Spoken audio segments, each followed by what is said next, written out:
네, 바이오로 ETF 전성 시대가 왔다고 해도 과언이 아닙니다. 증시가 한바탕 조정을 받은 이후 그 인기가 더 뜨거워지고 있는데 최근 ETF를 운영하는 자산운용 업계에 새로운 돌풍을 예고하는 인물이 있습니다. 바로 ETF의 대가로 알려진 한국투자신탁운용의 배재규 대표입니다. 이 대대적인 조직 개편과 함께 강력한 변화를 예고했다고 하는데 증권부 배성재 기자와 알아보겠습니다. 배 기자, 이 배재규 대표 어떤 인물입니까? 한국 ETF의 대부로도 불리는 분입니다. 그러니까 우리나라 ETF가 들어온 게 거의 20년 정도 되거든요. 그런데 1세대 ETF를 만드는데 중요한 역할을 했던 인물 중에 한 명이고요. 올해 2월에 한국투자신탁운용으로 자리를 옮겼습니다. 삼성자산운용에 있다가 올해 2월에 자리를 옮겼는데 이번에 조직 개편을 했는데 이게 이제 첫 번째 어떻게 보면 가장 큰 움직임이라고 볼 수 있겠습니다. 네, ETF를 처음 들여온 사람이 하는 첫 번째 조직 개편, 목적이 좀 궁금해집니다. 디지털 사업부를 만든 것이 가장 큰 특징이라고 볼 수 있겠는데요.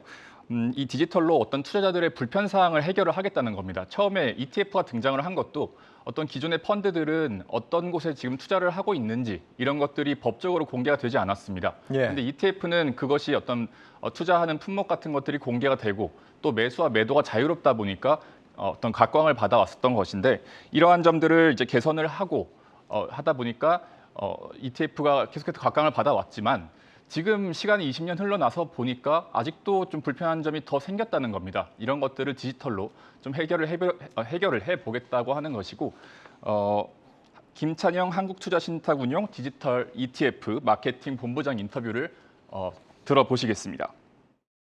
지금은 어떤 ETF가 앞으로 수익률이 좋을까? 그래서 하나를 고르고 있으시지만 이게 점점 내가 투자했던 것들의 실패 이유도 자연스럽게 어딘가에서 이제 뭐 알게 되고 어떻게 투자를 섞었을 때가 가장 더 효율적인지도 알게 되고 그래서 훨씬 더 불편함이 줄어든 채로 ETF 투자를 계속 할 수 있는 방향으로 갈 수 있고 네, 그러니까 투자자들한테 ETF 운용 실적까지도 좀 적극적으로 피드백하겠다라는 건데 그러면 이번 개편으로 좀 기대해 볼 수 있는 ETF 상품 전략 이런 것도 좀 있을까요? 어떤 단기간의 고수익을 노리는 상품보다는 최근의 시장 상황을 고려해서 변동성이 적은 상품을 준비 중이라고 하는데요. 이 또한 인터뷰를 해봤습니다. 인터뷰 들어보시겠습니다. 앞으로 저희가 소개해야 될 상품들은 아무래도 이제 뭐 주식이면 채권을 좀 더 섞어서 그리고 주식 채권이 섞였으면 약간 대체 투자를 섞어서 등락의 폭이 좀 적은 상품을 투자를 해서 손실 확률을 좀 줄이는 방향으로 좀 상품을 출시도 하고 소개를 해야겠다는 생각 좀 하고 있습니다. 네, 또 연금시장 공략을 위한 상품도 준비 중이라고 하는데요. 마찬가지로 이 변동성이나 비용 등을 좀 낮추는 그런 상품들을 준비하고 투자를 하겠다는 계획입니다. 나아가서 지금 상품명이 ETF 상품명이 킨덱스입니다. 근데 이 ETF 브랜드명 또한 하반기 내로 바꾸는 것이 확정이 됐다고 합니다. 그러니까 하반기에 새로운 이름을 아마 확인하실 수 있을 것 같고요. 조직 개편과 함께 대규모 재단장 채비를 지금 마쳤다고 볼 수 있겠습니다. 또 하나, 또 투자자의 입장에서 이를 통해서 관측할 수 있는 어떤 ETF 업계의 변화는 앞으로 나올 ETF 상품들이 점차 순수 주식형이나 아니면은 어떤 테마형 상품이 아닌 대체 투자 같은 다른 자산들과 섞인 혼합 상품이 많아질 거라는 어떤 관측이 가능합니다. 또 수익이 적더라도 어떤 손실 확률을 낮출 수 있고 또 변동성이 적은 상품들을 앞으로 어떤 ETF 시장 업계에서 많이 찾아볼 수 있을 거라는 어떤 그런 점들을 유념하셔야겠습니다. 강력한 체질 개선을 예고한 건데 한투운용이 지금 ETF 시장에서 한 몇 위 정도 나올까요? 지금 뭐 운용사들 순위가 어떻게 됩니까? 한투운용은 4위입니다. 삼성자산운용이 앞서 말씀드렸다시피 배재규 대표가 어떤 선구자 역할을 하면서 부동의 1위 자리를 차지를 해왔습니다. 표를 가져왔는데요. 삼성자산운용이 약 31조 원, 31조 원 정도, 죄송합니다. 31억 원 정도가 되고, 네, 이거 다음에 이제 주식형 ETF 부분을 한번 볼 수가 있는데요. 숫자를 보시다시피 이제 삼성자산운용을 미래에셋자산운용이 거의 다 따라잡았습니다. 약간의 균열이 보이는 것이 바로 이 주식형 ETF에서 찾아볼 수가 있는 점인데 주식형 ETF에서는 미래에셋자산운용이 삼성을 따라잡아 이미 추월을 했습니다. 이게 올해 3월 일인데요.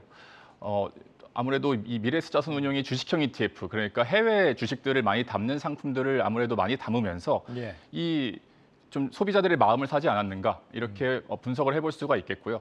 그렇게 해서 이제 뒤쪽으로 보시면은 KB와 한국투자, 키움투자 이렇게 운용사들이 뒤이어서 이어지는 것을 보실 수가 있습니다.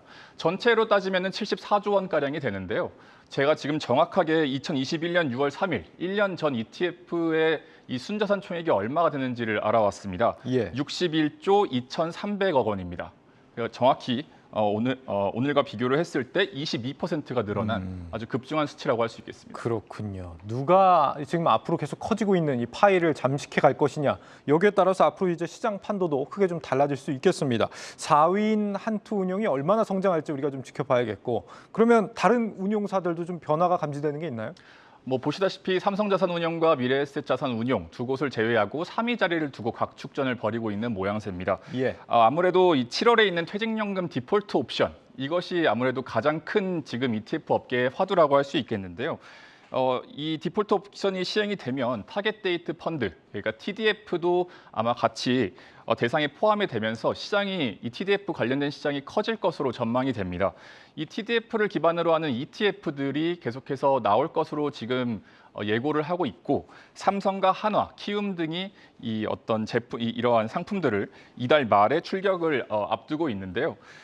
앞서 보셨다시피 한국투자증 이 신탁운용 또한 연금 시장을 계속해서 공략하겠다고 선언을 했습니다. 그러니까 이 퇴직연금 시장, 퇴직연금을 통한 ETF, 이런 ETF 업계 내에서 퇴직연금을 통한 ETF의 이 파이도 늘어날 것이기 때문에 앞으로 이 자산운용사들의 이 어떤 TDF를 통한 ETF의 이 각축전 또한 좀 지켜보면서 어느 운용사를 투자를 할까, 어느 상품을 고를까 한번 고민을 해보시는 것도 좋겠습니다. 알겠습니다.